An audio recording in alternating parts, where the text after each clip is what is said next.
hiện tại ai mà sở hữu cái dòng xe này và còn chăm chút cho nó, còn chăm sóc, còn thêm đồ chơi và chơi chiếc xe này thì thật sự đó là những người đam mê thật sự, có niềm yêu thích thật sự với cái dòng xe này.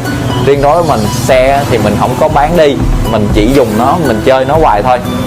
Nó cũ thì mình dọn lại tiếp, nó hư thì mình sửa, mình làm lại. Chứ đối với mình, xe thì mình không có khái niệm mình bán đi anh em.